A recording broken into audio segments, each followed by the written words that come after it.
Today, I have what is quite possibly the world's rarest upgrade for the Macintosh SE30. Not rare because it's old or hard to find, but instead rare because it's new. In fact, this particular upgrade was hand-assembled by its creator from a limited batch of just a handful of cards. And it's not a single card either. It's actually 3 cards. Well, technically 4, which together can take this 16 MHz SE30 to an incredible level of performance. And I was lucky enough to snag this set from its creator himself, all the way from Germany. So today, let's explore this incredible upgrade, talk about how it came to be, and see just what kind of a monster our cursed SE30 becomes with this thing installed. So stay tuned.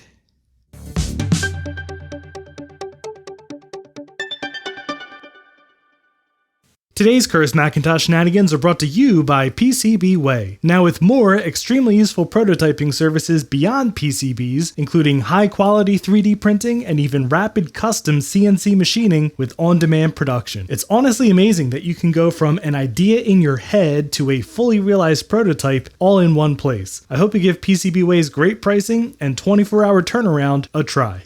One of the most fascinating things about vintage Macintoshes, at least to me, is that almost from the Mac's inception, there was a huge market for upgrades and accelerators.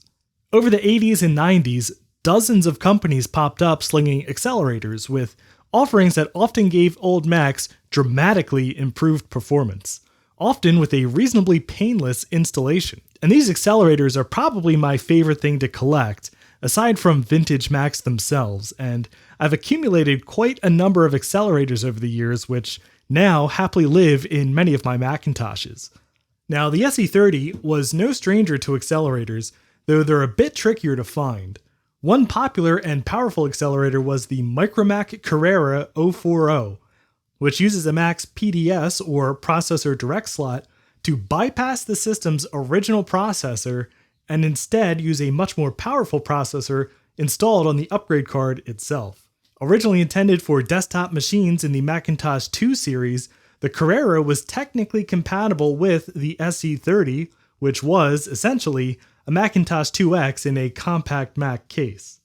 The stock SE30 has a 16 MHz 68030 processor with FPU, not too shabby for 1989, but the Carrera absolutely blew those specs out of the water, bypassing the 16 MHz processor with the 68040 at up to 50 MHz, or 40 MHz if using the optional 128K cache card.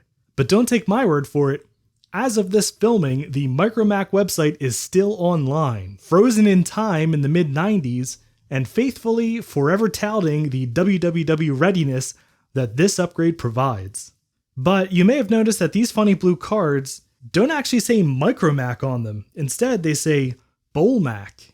And that's because these cards are modern recreations, reverse engineered by a German genius known as Boll over on the 68K MLA forums. And they're not simply clones of the old cards either, they're actually improvements. For example, this adapter, which is actually a clone of the Twin Spark adapter meant to fit the Carrera in the SE30, has also added a clone of the Asanti MacCon Ethernet card right into the adapter itself, which allows you to plug the Ethernet board directly into the adapter, leaving you an additional open PDS slot that previously would have been taken up by the network card. Additionally, the Carrera card itself can accommodate all 3 variants of the 040 processor, the full one and the 2 cost-reduced versions with a simple jumper setting right here. All of this comes together to turn what was once an extremely expensive, finicky, and hard-to-find Micromac upgrade into something that's comparatively almost plug and play. When I purchased this adapter from Boll, he was kind enough to share some of the story behind its inception, along with some photos and video of his assembly process, which I think you'll find really interesting.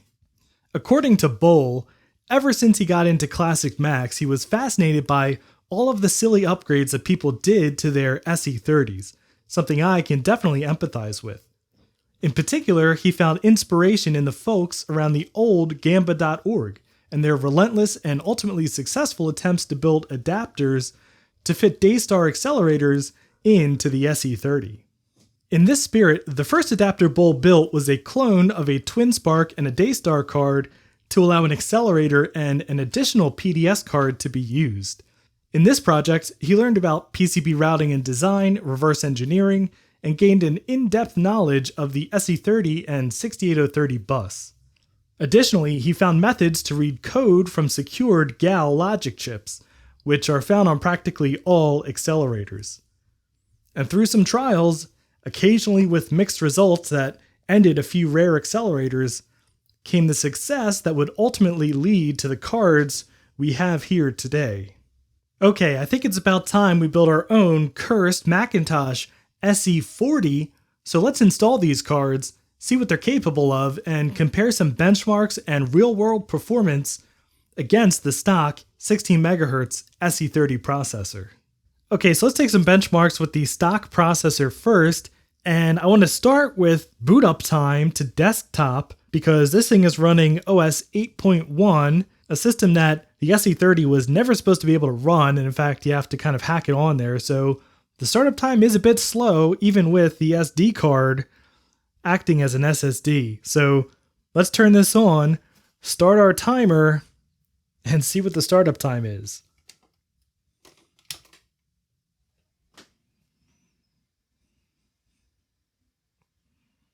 Alright, so a minute 39 to a usable desktop, that is pretty slow. Alright, now let's run a couple of benchmarks and see how our already kind of souped up SE30 does running this operating system that's way too heavy for it. So we'll start with Speedometer 4.02. Alright, and let's do run all tests.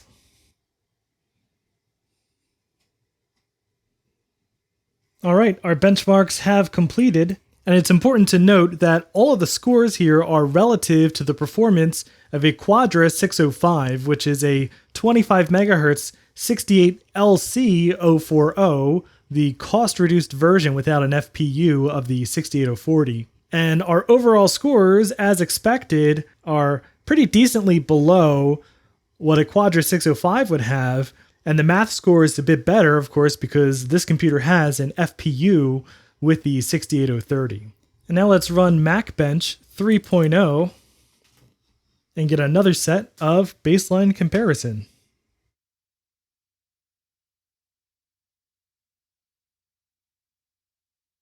Okay, so we have our scores, and our baseline comparison here is a Power Macintosh 6160, a Power PC machine, so a much harder standard for this 68030 to live up to. But we scored a 9% or 0.88 against the 6100, and we scored a 0.14 for floating point.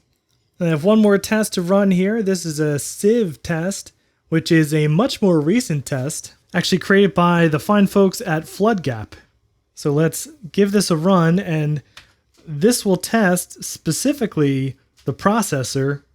Alright, so test completed, 500 runs, and we have 664% the speed of a Mac Plus, which is a 68,000 processor, in this Sieve test. Alright, let's shut this thing down for the last time as an SE30 and install that 68040 upgrade. Okay, so before we install this into the cursed Mac, we obviously need a processor, which this did not come with, but fortunately, I have right here a 68040 RC40, which is a 40 MHz rated processor, which is what we're going to run this card at. So we just have to align the missing pin here with the missing pin here.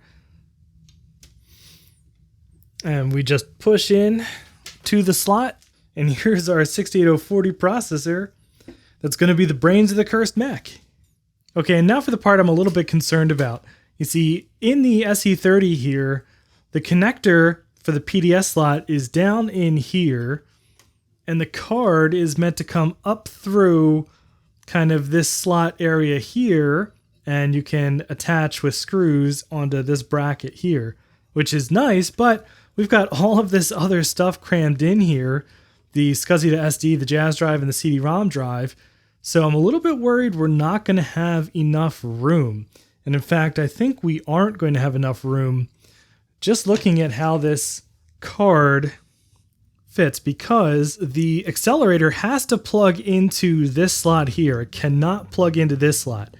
This slot is a SE30 PDS pass-through, whereas this is the actual slot for the accelerator, because this is a cache slot accelerator meant to go in a Mac 2 cache slot, not an SE30 PDS slot.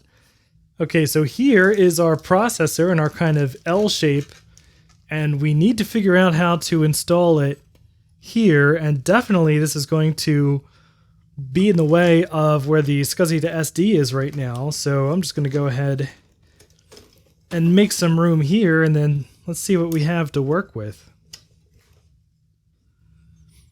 Okay, so there's our card installed, and we'll get some screws for this in a bit, but actually there's more space than I was expecting. So our accelerator now plugs here, processor facing up, and yeah, there is a surprising amount of room under it. I was worried for nothing. So we have the SCSI to SD in this bracket right now. All we need to do, I think, is just take the bracket off, and it's going to fit underneath there just fine. All right, we've got the SCSI to SD crammed in there and without the case, and I've got some double-sided tape and electrical tape to make sure it's not going to short out. And we have our Ethernet installed here, and the bracket is in place. And now let's slide our 68040 Carrera right on top.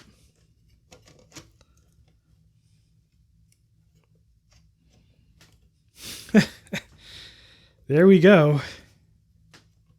All right, everything is installed, and this thing is packed tighter than my G4 Cube now. There is just no space at all. This is a solid, dense block of different cards.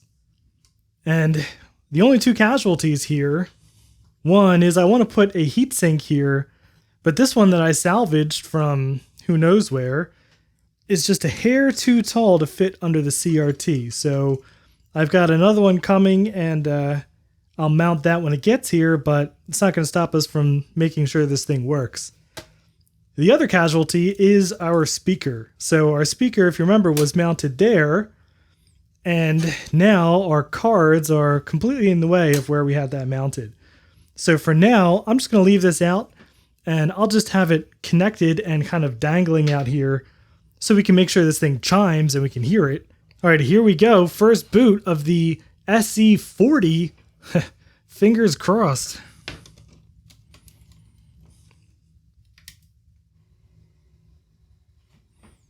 Well, that's certainly a good sign. All right, well, thankfully we are booted. Let's take a look at Tattletech and see what it thinks our processor is. All right, it thinks that we're a Quadra 700 still.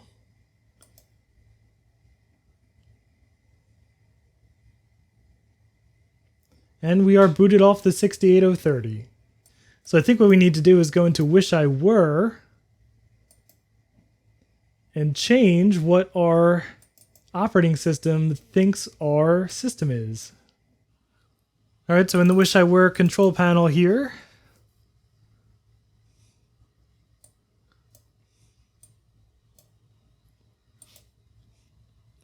let's try changing this back to SE30 and see if we can even boot. Oh my god, I think it worked. So, like an idiot, I had both the original Carrera 040 extension and the Carrera SE30, which is the modded extension from Bowl. I had them both installed. But obviously that is not necessary. We only need the modded one. And now, look, there's a little F up here. I'm pretty sure that we're running on the 040. So let's go into Tattletech and see what it says.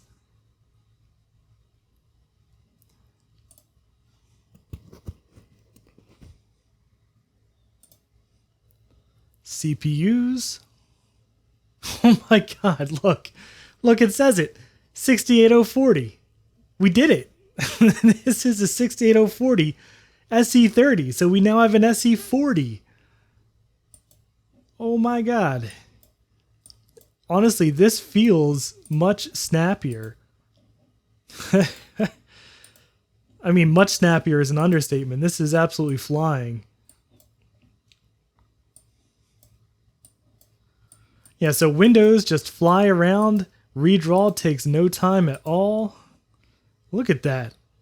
That's absolutely incredible. Okay, let's restart this. And let's time how long it takes to boot. Alright, it already feels much faster. And this right here, that's the extension loading the 040 processor. And once that kicks in, all the rest of the extensions load super fast. Alright, so we've cut about 30 seconds probably off of the boot time. But I think what's happening is that for much of the boot time, it's still using the 68030. It doesn't actually start using the 40 until that extension kicks in. But once it does, man, it is smoking fast. Okay, let's take a look at the software side of this accelerator because there's actually some interesting trickery going on. If you'll notice, there's now a little letter F in a circle kind of haphazardly squeezed between the finder and the edge of the screen. And that's actually our gear. If we go into Control Panel, we now have a new control panel called Carrera SE30, which is a hacked version of the actual Carrera control panel that would have come with the original unit. And this has just been modded to work with an SE30. And here we have, talk about skeuomorphism. This is the original skeuomorphism here because we have two big old chunky switches and an actual gear lever. So what this stuff does is actually pretty interesting. The gear lever lets us select actual speeds of the processor. So I just clicked on 030 slow, and we are now in the 030 processor. We have kind of shut off the 68040. And if we open Tattletech, we can confirm that. And you see it's loading pretty slowly. It already feels much slower. So if we go down to CPUs and give it a minute to catch up, we can see, look at that, 68030 at 15.67 megahertz. We're now running off of the original processor. And this was included as a feature in case some of your old software that worked fine on the 68030 didn't work with the accelerator or didn't work with the 68040.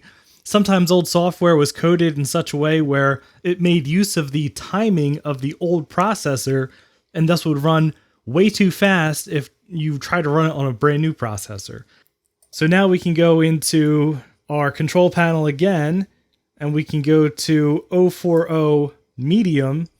And well, this is a good point to show you this. Don't try to switch the processor while an application is running. So I forgot to close Tattletech, and now I switched the processor, and the software had no idea what was going on and hard crashed the system. Okay, I restarted the system, and you can see we're back in fast mode, so full speed 68040. Let's go back into Control Panel.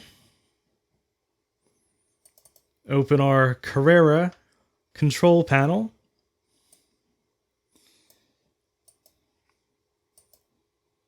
And now let's go to the medium setting and see what Tattletech says we're running. Already opened up a whole lot faster than on the 68030. Look, we're already into our system. Go down to CPUs. And we're now running, actually we're now running the full CPU speed, 40 megahertz, 68040. So I'm actually not sure then what the medium setting does. I thought it would run at 20 megahertz. But yeah, let's close out of Tattletech and then switch back to full speed. There we go. No crash from the drive shifter there. And then the other setting we have here is auto. I almost forgot to close Tattletech again. Close Tattletech. Now if we go to auto, this is going to try to intelligently switch between different processor speeds depending on what software we launch. So if we launch a program that won't work on a 68040, it's going to launch it and crank this down to 030 speed for the entire system. And honestly, I'm not quite sure how that works. I don't know how it figures out that it should run on a 030 instead of an 040, but let's see what happens if we open TitleTech now. I'm assuming nothing. It looks like it launched at full speed. Yep, that opened right up, so we're on the 68040. Yep, 40 megahertz, 68040. All right, quit TitleTech. And let's go back to the 040. Okay, and then the other two switches on here, we have the menu bar icon, which we can switch on and off with this interesting chunky switch. And then we have the whole main power, which we can switch on and off, which I don't actually know if that does anything because it still says we're at the fast speed. So the 68040 appears to still be on. I don't know if that requires a restart or what. But this kind of gear shift lever here is actually pretty helpful because there is software that has problems running on this card. And for an example of that, let's try to open up a video. And I'm going to put it in 68030 mode. And I have a whole cache of video files right here. My favorite is this Simpsons Newton clip from The Simpsons.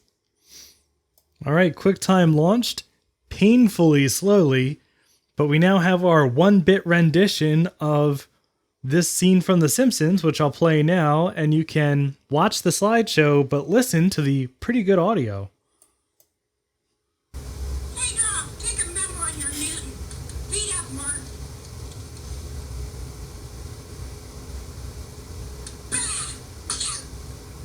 All right, that clip is funny every time, but let's see if we can make it a little funnier and launch it in our 040 accelerator.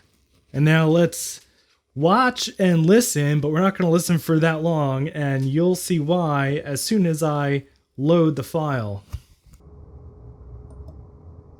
Hey girl, take a medal on your Newton. Beat up, Mark. Yeah, so as you heard, and I'm going to have to tone that down in post because that's a horrible sound, there is that weird kind of whistling, creaky sound, I don't know, beepy sound coming out of it that is not there when we played under the 68030, but as soon as we crank up the accelerator to full speed, the audio gets all sorts of wonky. But so far, that's the only thing I've found that has thrown some sort of weird behavior under the 68040 Carrera upgrade.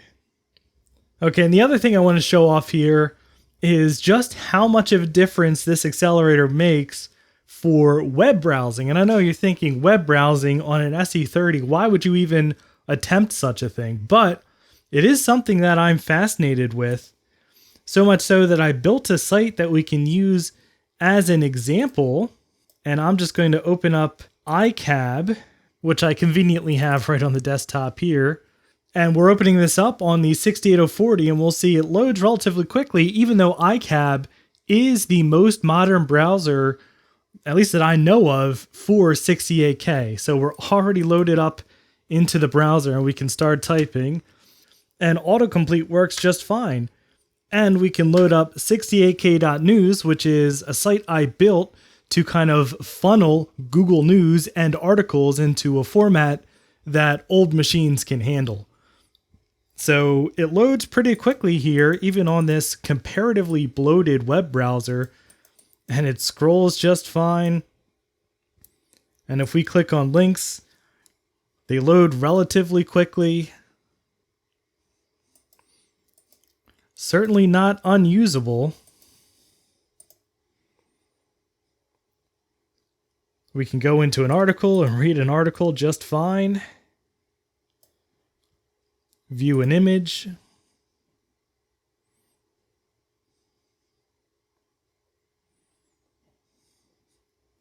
Image loads nice and fast. Look at that big killer asteroid. Okay, let's quit this and try the same experiment in 68030 mode and see what a difference it makes. Alright, so it loaded, but compared to the 68040, it was painfully slow. Now let's start typing. And we get our autocomplete, which does work. But it's just that bit slower. And let's load our page and see what it's like.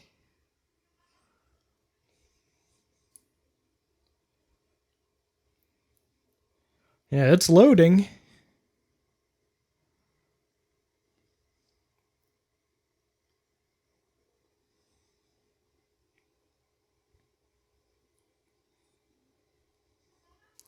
Still loading.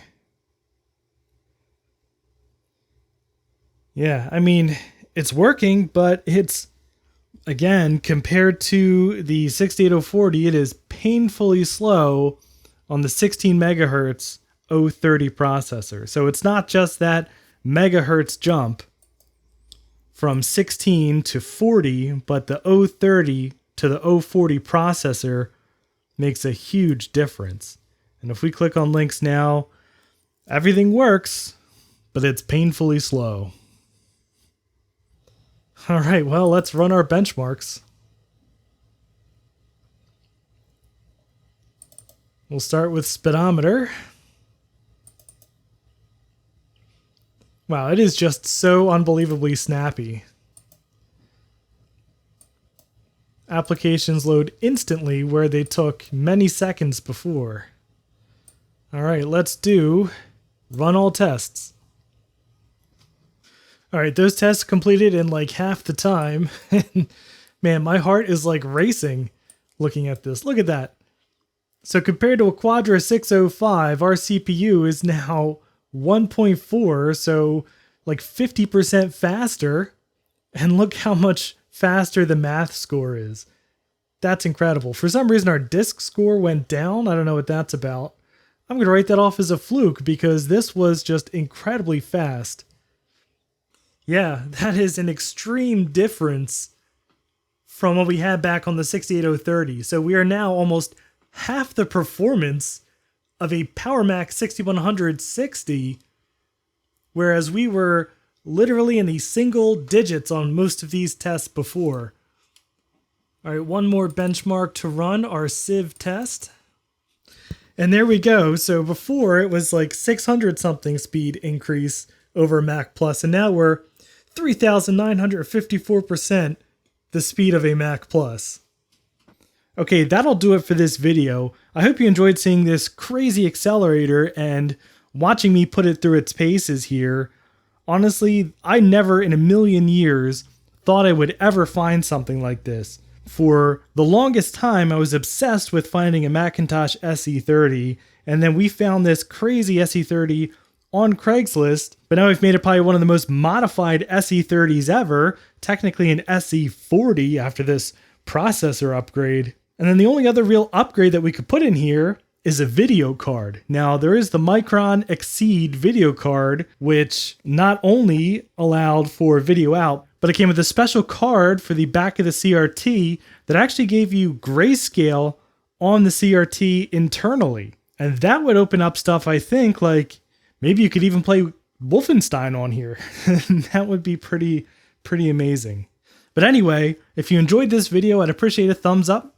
And if you'd like to see more Macintosh shenanigans like this, please subscribe down below. And thank you very much for watching. And a special thanks to Dirk, Justin, Chris, Greg from RutK Mods, Sorta Eclectic, Spike, and Connor, who are my highest tiered patrons, and all of my Patreon supporters who help make these videos possible.